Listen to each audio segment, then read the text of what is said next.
Hello, everyone, and welcome to episode 43 of Parenting Autism. My name is Sandy Coulter. I am joined here with my hubby, also known as the birthday boy, Chris Coulter today. To me. Happy birthday to you. Thank you. And yet we are carving out time because we haven't had much time to do a podcast, and you're getting ready to go on a big adventure. So we said, let's do one today. Yes, let's get her done. Get her done. So it's been a couple weeks since we've been on here to just kind of share our world. And if you are new and you're just finding us, we want to say welcome. And that's what we do. We have a 6.5-year-old cutie patootie named Bryce Coulter, and he was diagnosed with autism 4 years ago when he was 2.5. So we've been on this journey for a while now, and we felt it laid on our hearts to start sharing our world to help people not only who live on the spectrum like we do with a family member or someone they love, but it also helps people who don't live in this world to have a better understanding of what we go through. Yes. And so for those who have been following us and reaching out to us, we want to give you a shout out and say thank you. And we have been hearing from some people. It's always our pleasure to try to just share our experiences and hope that people can get something from it. And today, drum roll topic, I know there's been a lot of talk about pandemic, but what I wanted to talk about today is it's just been kind of in my mind that this pandemic and the feedback and the chatter that I hear of people's reactions to it sound very similar to the feelings and the reactions that I experienced when Bryce was first diagnosed with autism. It's kind of, to me, there's a lot of similarities, and I thought you and I could kind of just chat out those points one by one and get your take on it too. Yeah, let's do it. All right. So I wrote down a few things, and I'll just kind of bullet point them, and then we'll go back and kind of address each one. But I had written down, well, first of all, it changes your plans. Whatever you did have planned on your calendar before A, your autism diagnosis, or B, the pandemic, kind of to give the correlation, it changes. Things that you once thought were going to happen are no longer going to happen, or they may not happen for a long time from now. Loss of income often hits a family that there's loss of income because only one parent can work, or you have to change careers, or you have to change your hours. There's a lot of things. And with the pandemic, a lot of people have lost income because they either lost their job or they had a pay reduction or something changed. So similarities there. Fear of the unexpected. I think with the pandemic, we hear a lot of buzz about what's going to happen and the fear. And what's the new normal? What's the new normal, right? When you get the diagnosis of autism, you have a new normal. Yeah, so we'll come back and hit that some more. Isolation. Hello. In our world, especially in the very beginning of this diagnosis, there was a lot of isolation, and we'll kind of hit on that, and that's what people are experiencing with the pandemic. Desperate to find a cure, as I put that in air quotes. Here we hear them trying to find this vaccine so that people can get back to their normal lives. And I think people try to find a cure for autism so they can get back to their quote-unquote normal lives. You know, similarity there. Placing blame. I hear a lot of blame. We blame different countries. We blame different people in the media. You hear all these different things like, where did this come from? Why is it happening? These super spreaders that are, you know, where did it originate, and even who's spreading it? And I think even with autism, there's a lot of blame that you hear out there that people try to pin it on different things when nobody really knows where it came from. And then the last little note I wrote was regrets, because I hear people saying, well, I wish I'd have done this before the pandemic. I wish I'd have done that. And I think it's the same thing when you get your diagnosis, that maybe you wish you had done things differently before this unexpected, unknown thing hit your life and turned it upside down. Lots of good points, huh? Yeah. A lot of similarities. A lot of similarities. I think we could go back and dig deeper on some of these, and it might just be enlightening, especially for those who have not lived in our world and listen to this podcast, but they are living in the pandemic world because it's pretty much touched everybody in some way, shape, or form. Same thing with autism. It touches our lives, but for some, it touches it in a deeper way. Sometimes even a more, there's different levels of the spectrum. And so for some, it's more significant on a daily basis than it is for others, but yet it still affects them. So we're like in a double pandemic.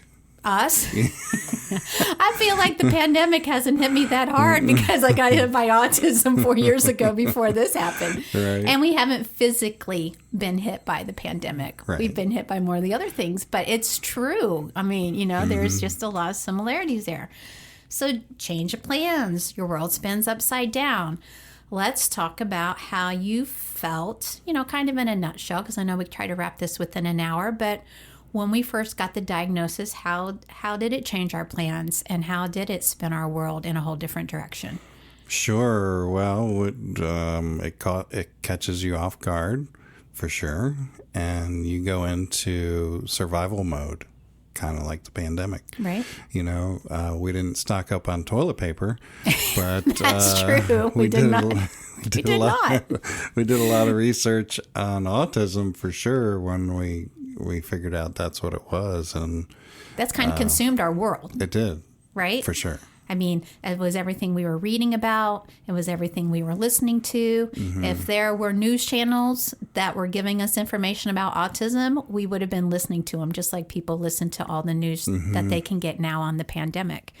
And yeah, and I think it changes your plans, because what you thought was going to be, I would just say, like for me, I thought we were going to take Bryce to all the zoos in the United States. It's like you have these wishes or these dreams. I know a lot of parents dream that their child's going to become an athlete, and then they'd have no interest in the sports, and just different things that you might have planned that goes away. It may come back later, but it goes away, and you're just thinking about, like you said, survival mode, and what can we do to get through this to the other side. And what can you do right away to help your child who's suffering in a way?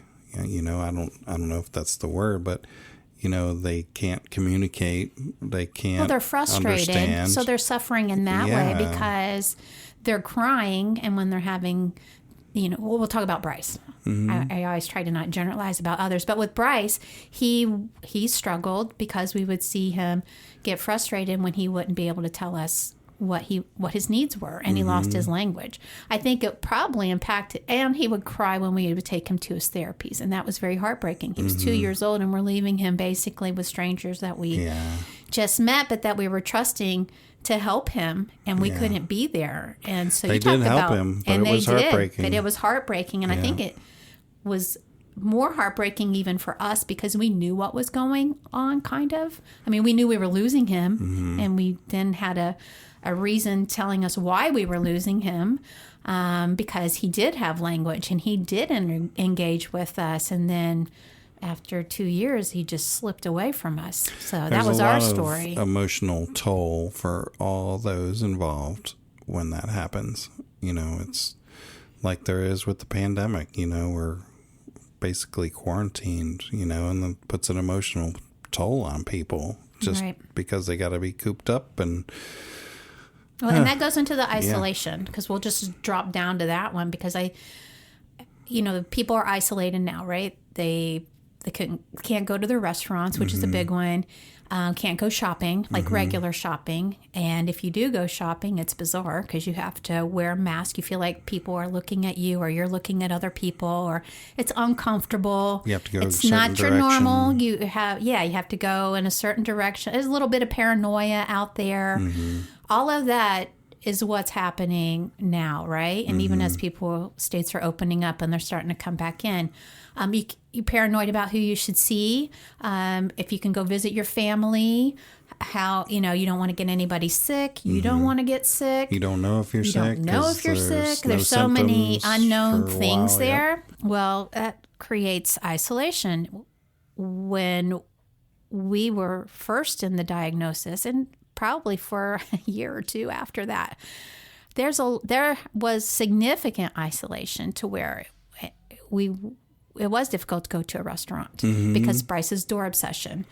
It was difficult to go to a store because of Bryce's door obsession. Yeah. I mean, but really it was. And then the paranoia of people looking at us, or if he got upset because we wouldn't let him mess with the doors. And then, he would start crying and falling to the ground and or just trying to get through. And I mean, all of that to the point that you didn't want to go out. Right. So then you stayed home, you ordered in.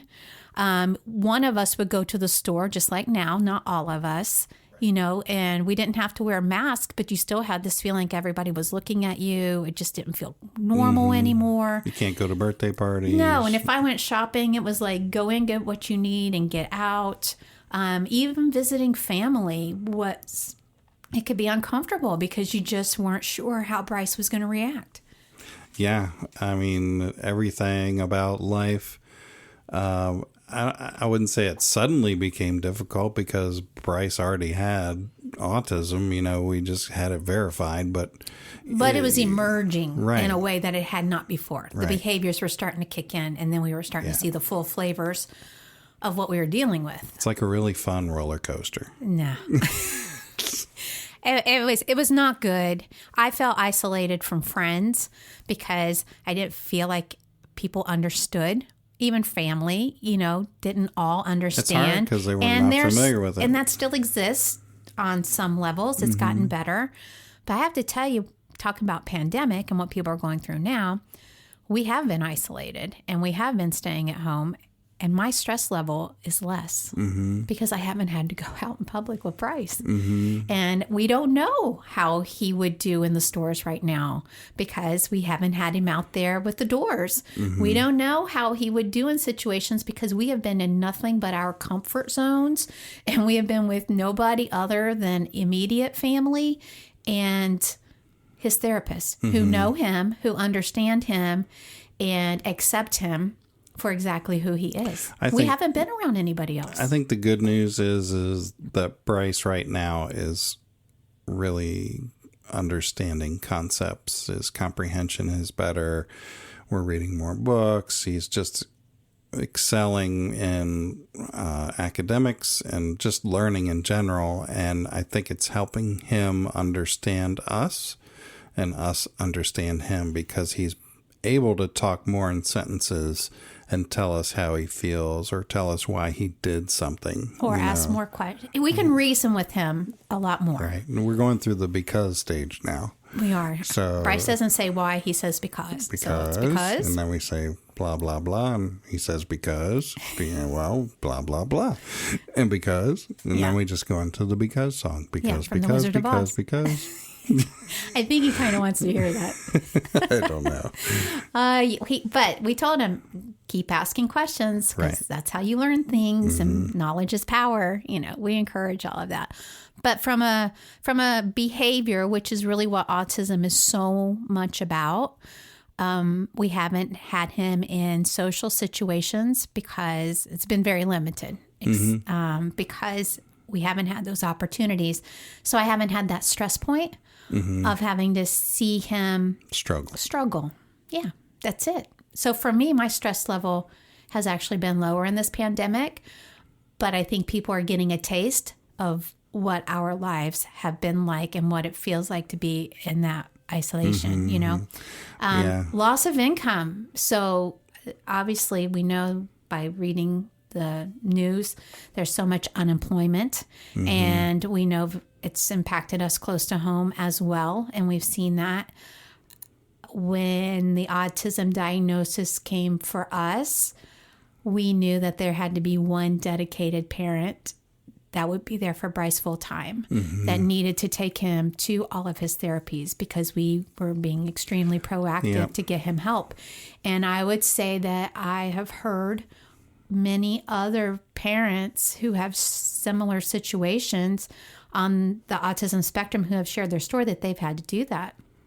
Or you have a single parent, which that's really devastating, and they're trying to figure that out, and having autism is not inexpensive either. You Right. know, there's a lot more unexpected expenses that come with your therapies and come with supplements if you choose to go the biomedical route, which we have chosen to do. And other tools that you And use that, tools you know, and typical toys kids and- don't need or want to play Yeah. with. Yeah. So the financial impact is huge when you get your autism diagnosis and you're trying to get your feet underneath you, especially in those first, few months. And I know that pandemic wise, a lot of people are struggling with that. And you think, well, the government says in 8 weeks is kind of what they were allotting for. I know this from like the PPP loans, which is where they were giving loans to the businesses to help them with payroll to keep people on. But now they're realizing 8 weeks, that's not enough because states aren't even opening back up for people to get back to work to do these things. So now they realize, okay, it's not going to be 8 weeks. How long is it going to be? And we all still don't know how long that's going to be. And that is how it is with the autism diagnosis. It's not going away. In our case, it's really not going away. Yeah. It may get better. Oh, we pray. It has gotten better. So I want to give that encouragement to anybody that's just getting on this journey. From 4 years ago, it's definitely gotten better in many, many ways. But it's like whack-a-mole, which we use that analogy a lot. You whack down one, and here pops up another issue that you're dealing with. Whether it's a behavior, whether it's a service, whether it's a financial thing. So there's always something going on there. But fear of the unexpected was another thing that I had written down. And with autism, there is a lot of fear and worry that comes with not knowing how this is going to end. And you have to just get a grip on it to where, like for me personally, I won't let myself go out much further than where we are to think about how things are going to be. I really don't dig deep to think what it's going to be like 5 years from now or 10 years from now. I know we will have a lot more answers in 5 years. I know in 5 years when he is 11, about to turn 12, we'll have a much better idea of how to start planning for his future. And in 10 years, we'll really be on a whole different path when he's 16, turning 17, and about to become an adult. But I'm not going to go there now because there's really not a lot I can do about that except try to just work with him now and give him as many resources and help that we can now. We just take it one day at a time. That's all you can do. And do the best you can each day. I just, again, this is all about kind of comparing, but that's just what we hear in the media and all the time. I think even as these states are opening back up one by one, and the countries, because I know people listen to us in other countries as well, there's just the fear of what's going to happen as we do see people. So tying this directly to us with autism, we're trying to get Bryce a social calendar, right? So I'm trying to reach out now to some of my mom friends that have children in Bryce's age range that we want to get together for play dates. But each one has different circumstances. So it's like a delicate approach.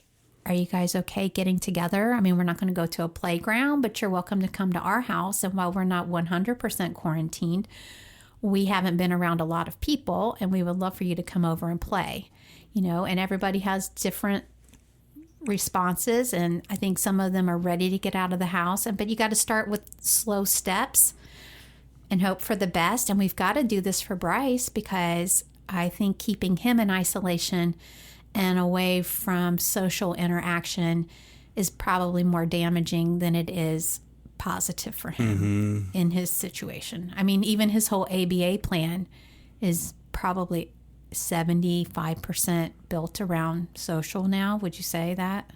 That's what, I'm she thinking said. that, yeah. I mean, we put it together and looked at it, but a lot of it has to do with social and working with him on that. So another thing that I hit on here that was similar was, desperate to find a cure. And I think that is something that every parent that has a child on the spectrum wants to know right away, is there a cure? Would you agree? Yeah. I feel like I'm doing a lot of talking here, but Well, I know. you got the flow over there. Yeah. So, yeah. But I want you to feel comfortable to chime in at any time. But yeah, I mean, that I feel like you were trying to find a cure when Bryce was first diagnosed. I was trying to find out if there was a cure. If there was a cure. And if not, what was going to help him the most. And so I did a bunch of research, and I exhausted myself doing that. And we implemented a few things that I read about, and for each parent, it's going to be different, every child is different. I know. We always say that. So we do. We just got plugged in. We got our therapies plugged in. We got our vitamin supplements plugged in. We got our preschool plugged in, and our, even before that. So we just had to get everything lined up, to where we could just move forward. So using the same comparison, as I'm kind of keeping the theme through this podcast, we're watching them in the media bring up different things that might be cures. I don't even know I don't know all the names of the stuff, but I know there's some pill that's out there that has worked for some people, but then this says it has side effects. Or there might be something else that's helping another person that's been diagnosed, and they're responding to that while they're waiting for the ultimate vaccine that they know and can guarantee will cure it. Yeah. I really haven't, I don't know. I try to avoid controversial subjects on here, but I feel like I'm in the mood to say it today and get your opinion. Do you think there is a cure for autism, as you've heard many people say? And when I say many people, there are people out there that claim that their child has been cured, or that they have been cured of autism. Recovered, cured. They kind of use the same term. Are you asking me if... Asking your personal opinion. If somebody has cured their child? I'm asking, do you believe that when someone says that their child has been recovered, or that themselves, that they've been recovered or cured, do you think that the autism is really gone? Or do you think that they've just learned how to manage their autism? I think and every child is different. I know. I think some kids improve dramatically. Yes. Whether or not it has to do with the supplements, or, a foot bath, or a hyperbaric chamber, or whatever they're doing in that child's life, it may or may not have contributed to their quote unquote recovery, but I do believe some kids get to the point where you may not be able to notice that they're on the spectrum. I believe that some kids are like that, and that's just because of their makeup. It's yeah. I don't believe there's a cure-all. I can't tell you that if you do this, this, and this, your kiddo is going to be cured and get rid of his autism diagnosis, because I'd just be lying. And I think each child is different, and that's it, really. I don't know what else to say about it. Are you looking for something? Nope. I was looking for your thoughts. Yeah, I think... Because we don't really talk about this much. Some so kids have done dramatically well, and other kids have not, unfortunately. They're stuck, Sometimes they're nonverbal and they're stuck, and they stay nonverbal. But there is hope, because we've seen and heard about kids that were nonverbal that become verbal, So I will never lose hope for Bryce that he will get to the next level, because I've seen him progress. I know it's possible with him. Will he ever get rid of his autism diagnosis? I don't know. Is he close to being able to do that? No, he is not. And so we have a long road to go. And, elementary school, there's middle school, high school to go through with him, and I don't know where he's going to be at the end of that, and I can't worry about that. I just have to take it one day at a time. I think that's a great answer. And I think that's great to share no matter where you're at on the spectrum. I think when he was first diagnosed and I heard people talking about that, I had very mixed emotions about it because I don't like false hope. And I felt like maybe we were given a couple of spoonfuls of false hope just because of where we are now. But that's not to really blame anybody. I've seen situations, and I have seen some people, Dan Marino, his son, is one that I was watching his football life story, and they had his son on there in his 20s. I would have never known that he had autism based on that snippet, but even the way that he spoke, the way that he carried himself and his mannerisms, he was able to mask that very well. Even Dan Marino said in that, I think he's healed. I mean, that's his opinion. And he's with them all the time. Listen, God can do anything. God can do anything. If God wants to heal chooses. somebody fully, he will. But it is a neurological condition. Listen, I think the people early on that told us that he's going to be fine, I think they meant well. And they really wanted to give us encouragement, and maybe this is what they felt like he's going to be fine, right? And it's a definition, and that's fine. It's a relative term, and like you said, we don't fault anybody for that. No. And it's like if you hear, I gave my son the supplement and miraculously he is healed, you gotta just step away from that, and get your facts. Right. You can get overwhelmed going into some of these Facebook groups that support a particular type of treatment. And you hear all the rah-rahs in the Facebook groups about it. But, outside of that Facebook group, you really got to ask around and, did it really benefit your child? You got to really ask the questions. How did it benefit? How long did it take for them to benefit? And listen, just because it benefited the other child does not mean it's going to benefit your child. Right.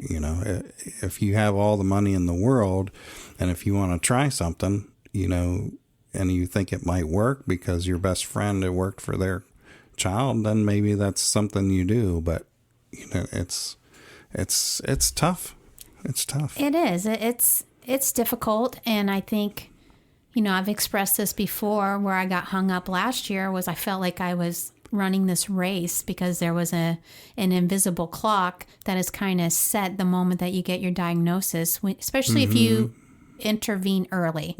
And it's like, okay, you got to do everything you can in the first, 3 years before they turn 6. And, between the age of 6 and 7, that's when the brain starts to, shift and now all of that. And that created a lot of self-induced stress. Self-induced stress. That's a really good way to put it, which I've removed that now, but I haven't removed my hope.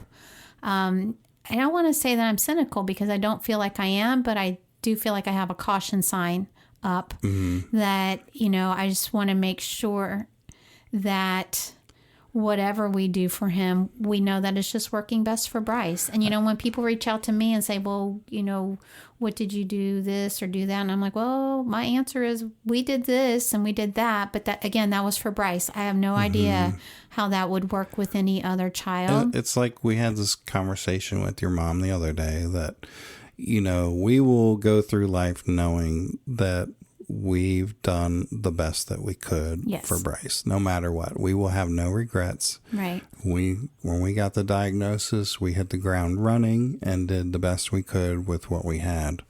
And we continue to. We've got him on we have him on a full load that he enjoys. Yes. And we're that's seeing what I was progress, saying. which is great. He is enjoying every aspect of every therapy that he receives. And if he wasn't, then I might step back and say, hey, is this what's really best for him? Right. If he dreads going there and is kicking and screaming, then I might have to rethink whatever that therapy is or who's delivering that therapy. Right. I might try somewhere else. But I'm very thankful that everything he does, from music to equine to OT, speech, whatever, he is just happy to go there and happy to see those people. Yeah, I'm really happy with what we've got going on for Bryce right now with all of his therapies. And Bryce is so happy. Mm-hmm. And to me, we gauge so much of it based on him. And he wakes up happy every day.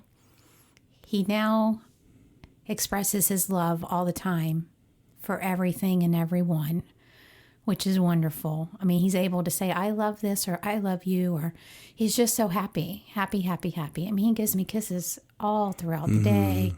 Today he sat on my lap. He goes, I sit on your lap because I love you. He just tells me all these things. Mommy loves kisses. And, he's very expressive. He's happy. We know he's happy. And that it gives me a lot of satisfaction to know that we've done a lot of right things. And I say this because, we try to kind of keep up to speed what's going on in our world. And I didn't have an hour's worth to share today specifically, but there have been some quote unquote behaviors that have been ticking up a little bit for him. And again, we get one down and another one pops up, but his echolalia and his scripting have upped a little bit. A little bit. I haven't noticed probably as much as you have, but if I hear it start, like he's got this phrase that Alexa says that is about 5 sentences long that he goes into randomly, I'll just cut him off. Yeah. Well, it's scripting a little bit, a lot of echolalia. And I guess he's been having blah, blah, blah by a vowel. Hold on. So anyway, he has had a lot of that with his ABA tech. And so she's getting concerned about it. Mm-hmm. So she brought it to our attention, to bring it to the attention of everybody else on his team. And we do want everybody on the same page. That's how we all work together for what's best for Bryce. But you and I are talking about it, and, it's one of those tough things as a parent. And you have to really decide what you want to hone in on and drill on, and what you can just kind of say, that's Bryce, it's okay. Mm-hmm. And I feel like you and I are on the same page, which is good, because it would be a lot more complicated if we weren't. But we love Bryce for Bryce, and if he wants to repeat what I'm saying, I mean, sometimes I try to correct him if he's using his pronouns wrong, or if he gets stuck on something repeatedly. Like today, you were on a phone conversation with somebody, and I heard him repeat the same thing like 4 times in a row. Mm-hmm. And then you said, okay, buddy, we're not a skipping record. We're not a skipping record here. Let's move on to the next topic, know. Yeah. And he does. He kind of gets stuck on something that he'll say it over and over. And he's seeking something. He's seeking some type of response from us that he's not getting. So however we're either responding to him or not responding to him, he's going to keep saying it until he gets what it is that he's looking for. I think we all have these kind of behaviors in some ways. I'll ask you a question repeatedly if I feel like you're not answering me. You know what I mean? But in his case, they're just a little more off-the-wall questions or off-the-wall statements. But I just can't get hung up on that kind of stuff. You can't get hung up on that. And it's going to come and go. It's not something that I see that's going to keep getting worse and worse and worse. He goes through We see these behaviors stages. Come and go, right? Yes. And then some will come back, and then they go again. Mm-hmm. I'm not worried about it. Yeah. And that's kind of like what we deal with right now, are behaviors. Mm-hmm. I would say the 2 things, if people were to say, well, I mean, we hear all the time, Bryce is so happy. He is such a happy child. He's always smiling, and he is. And that's wonderful because we don't want him to feel stress. And we rarely ever see him feeling stress. It used to be thunderstorms, but I think he's okay now. He's dealing a little better with that now. His anxiety is down a lot. You know, he just is in a happy place. And I think personally, isn't that what you want for your child? I mean, to be genuinely happy. What a That's blessing what we it want. is. I mean, that a lot of kids on the spectrum are not as happy as he is, you know. So I think that's a blessing that we've received for him, that, you know, he is happy, and we try to make his environment happy. Yeah. You know, we're happy. He sees us being happy. We're happy with him. We laugh. We laugh a lot. We do. And we play with him, and he wants to play with us more. And that's new developments now in our home, too, is as he's maturing and as he's comprehending more, he's able to play games. And so, like, we play Uno as a family now.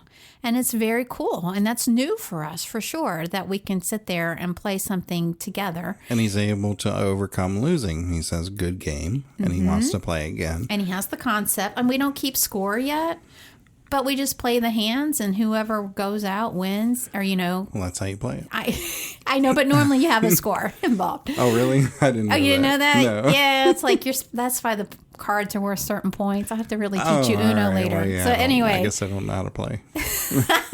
Hey, we know how to play it Bryce's style, Yeah. and it's perfect. And he was able to teach, you know, Mama, and then we played at Uncle Randy and Aunt Carla's. My point being, he was able to sit at that table and play like any other child would be able to play. Yes, good point. That is a huge accomplishment in my book for him, because that's what we're really trying to work on with him. And so granted, this was with adults, and adults he's familiar with, but that's big step number one that then we hope to take to the next step, which would be with friends that he knows, you know, peers his age. Because if you put him in a room with kids his age and his size, he's still pretty oblivious to their existence. Yeah, he is.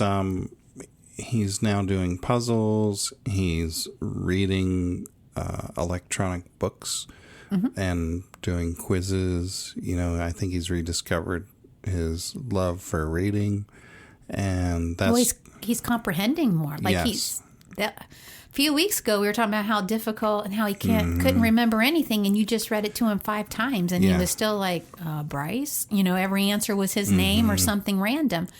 And now he's really getting the concepts. Or if he doesn't know it, I notice he will go back to the page to find that answer. Like he knows where to go get that answer if he couldn't remember it. Yeah. He's making amazing strides. Yeah. He I'm really proud of is. him. Yeah. So, you know, this whole pandemic, another comparison, homeschool, hello. Yeah. You know, parents are put in an involuntary situation to homeschool their kids.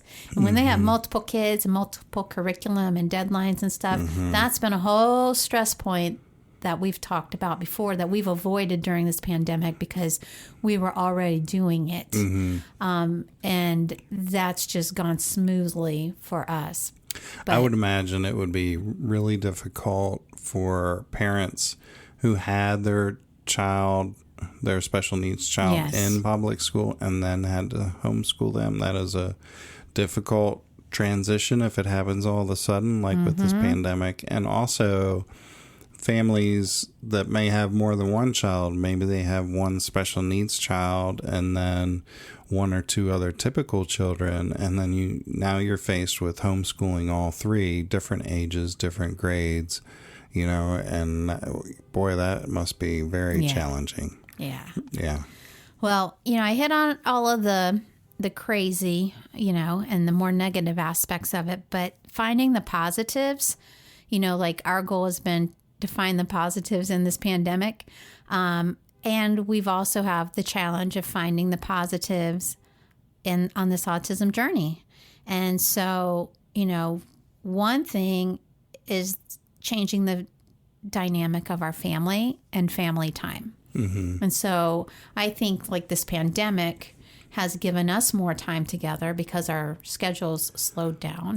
I'm And you're working working from home and I'm able to do that and come out and actually take a lunch break with you guys and then go back into the office and do the work. And, you know, it's been wonderful. And I think even with autism, it changes your family dynamic. And, you know, we've talked about this before. A lot of families just are so busy going through life that you don't even stop to recognize and celebrate the small things or appreciate the small things. But when you have a child on the spectrum, you know, it's different. It changes your perspective and you do celebrate more things. And I know with Bryce, you know, in our situation, of course, he had the brain hemorrhage, you know, day after birth. And so we celebrated so many things as he recovered from that. Yeah. Thought we were in the safe zone. We just saw the video from when he was 19 months, was it? Yes, 19 months old. And I was showing him the alphabet letters randomly. Yes. And he was just naming them off. Yeah. You know, and we were he like, recognized wow, and could name every letter. So smart. Yeah. And that was a huge celebration because he had a brain bleed, you know, a brain injury that we didn't know how he was going to be affected by it. Good eye contact and everything, and then we lost him. Yeah. You know, it's crazy. Yep. And so once he started coming back, when he was able to just say 2 words and say, give me, we celebrated. When he could do, I mean, you name it, as he did it, we celebrated. And to this day, I can't tell you how many times we tell him, great job. Right now we say, that was a great job, Bryce, using your words. That was a great job using a full sentence. You know, and then he'll say, I used a full sentence. Bryce used a full sentence. But he's recognizing that, you know, he's doing good things. And we do praise him a lot. And he is going to expect that in his life. But like I was saying the other day, you know, he has a buddy who's always saying, am I doing a great job? Am I doing a great job? I said, Bryce doesn't ask if he's doing a great job. He tells you, I'm doing a great job. Bryce did an awesome job. And he'll tell you that you're doing a good job, he does. too. He'll compliment you, too. So, you know, he's got confidence and he's got good manners. But yeah, so family time, I feel like we've benefited with the pandemic, but I also feel like you and I have grown closer because of Bryce's autism as well. It didn't tear us apart. I mean, we had a little distance, and we've talked about that in past episodes about your depression and all, and that was tough. But we have come to where we're very close, and it has brought us closer and very close to Bryce. You know, like, we're a tight unit. Yeah, we're definitely a tight unit here. I think that, and I see that with a lot of autism families, which is a beautiful thing. Yeah, I think the closer you are, the more you can communicate with each other and not criticize or put down. Build up, and the more you talk through things, the more you can build each other up. If you don't talk about issues, then it can only go downhill. Yeah. You know, and that's why we have to talk about these things. Like you said, you don't just kind of keep it in.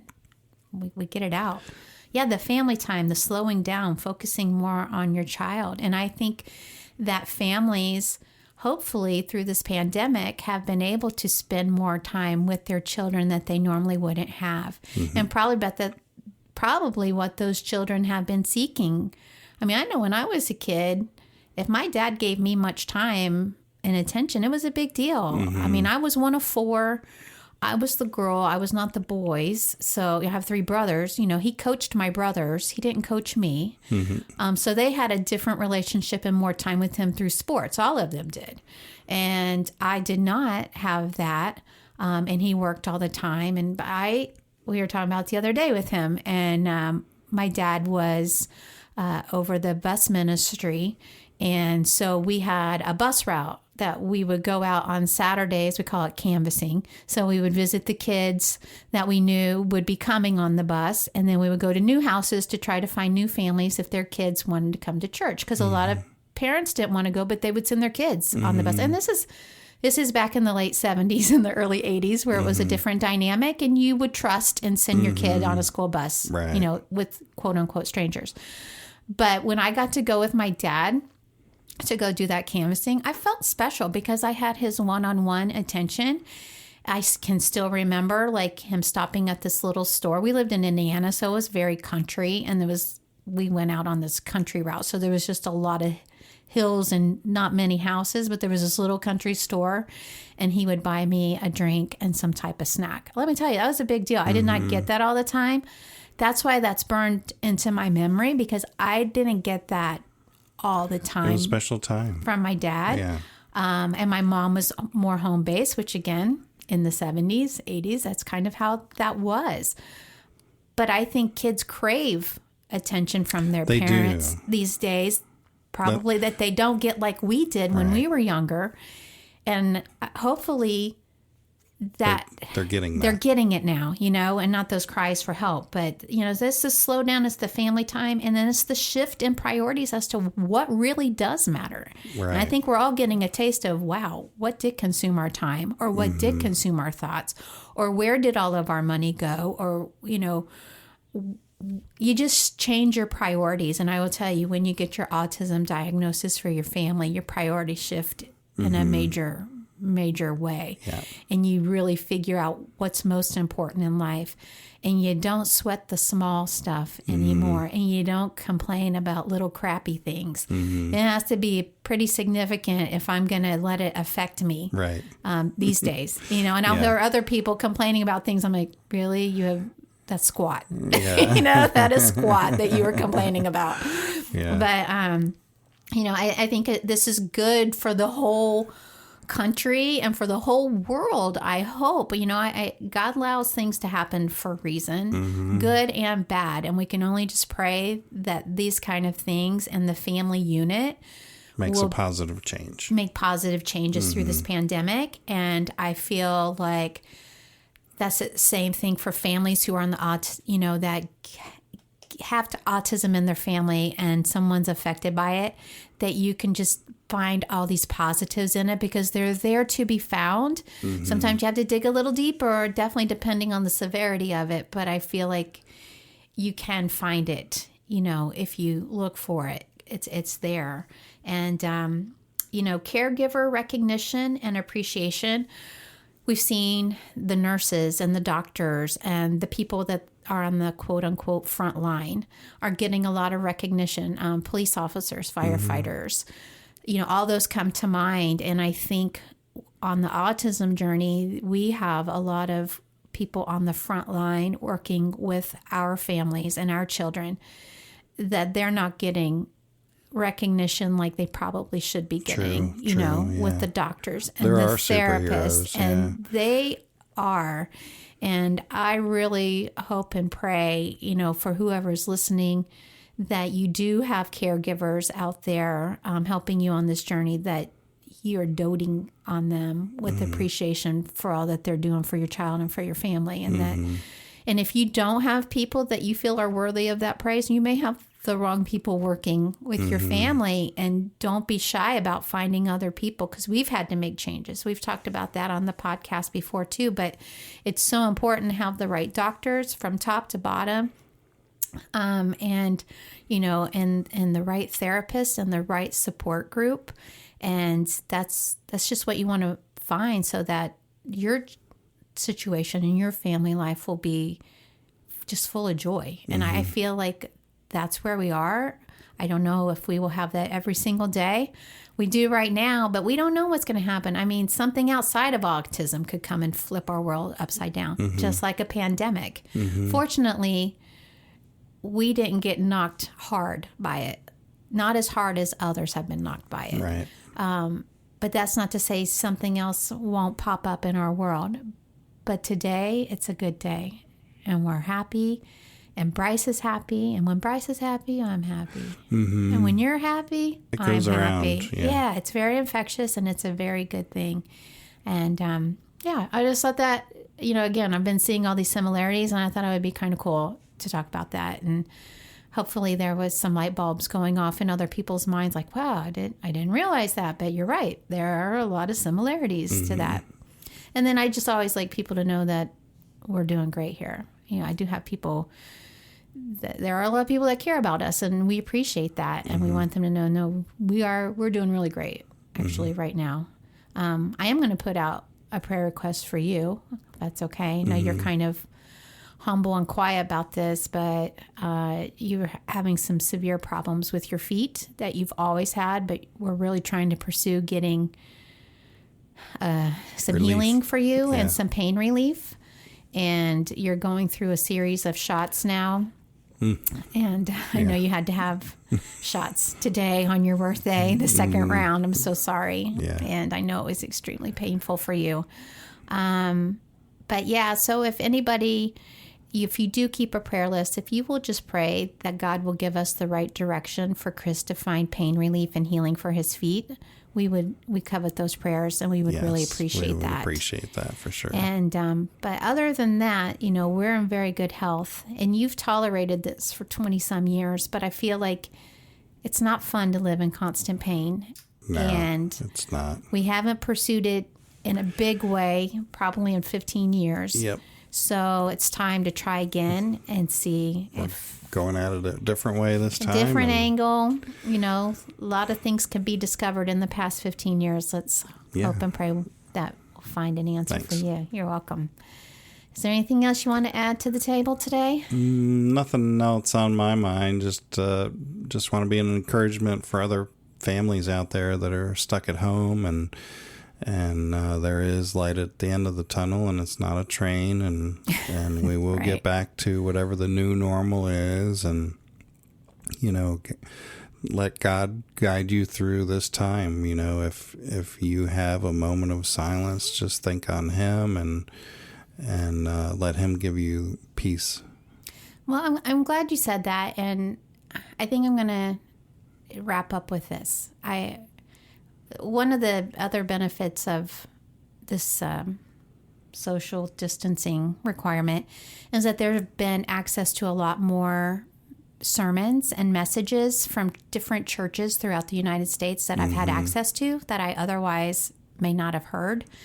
And I listened to a message a couple of weeks ago that really spoke to me so much that I went and grabbed pen and paper and wrote down some questions, and I felt like he was saying it from a pandemic perspective. God was speaking to me from an autism perspective, and I want to share this out there just to give our listeners something to think about, just like it gave me something to think about, and I'm still thinking on this. And he titled it Glory in the Grind, and he said, I wrote down, God brought me to this trial. Who does He want me to become because of it? God has put autism in our life. He's given it to us. Why? Who does He want me and you to become because of it? And, is this circumstance trying to push me out of a comfort zone? How is God trying to change me? What do I see that I now can contribute to the world? And that one really jumped at me because I feel like we are supposed to share our story to the world. And that's one of the reasons why He's given it to us, because He knows we will share the message where many people aren't able to do it. They're just not comfortable enough to do it. And what area of life is God testing right now to make it stronger? And I do believe I have become a stronger person, but I feel like I can become even stronger through this. And I'm sure I will, as, things keen to change and progress. And that's part of life. I think God's never said it's going to be easy, but He'll get us through it. And that's just kind of where I'm at. But I felt like that was a really good message. I feel like, again, whatever people are going through, whether they're going through pandemic issues, God's trying to help them with something through it. It's not in vain. And it would be a shame if we came out of this and there weren't wonderful, positive changes that came out of it. Right. It's a test. It is a test. Yeah. The pandemic is a test. The autism journey is a test, and we have to just come through it shining. What are we going to get out of it? So that's what I'm kind of leaving out there for people to ponder upon. And we're going to wrap this up so that we can go pick up Bryce from therapy and get you a wonderful birthday dinner. And for those listening, thanks for tuning in. We'll check in again soon, and we wish you a wonderful day. Episode 43 in the books. Boom. Bye. Bye. Happy birthday.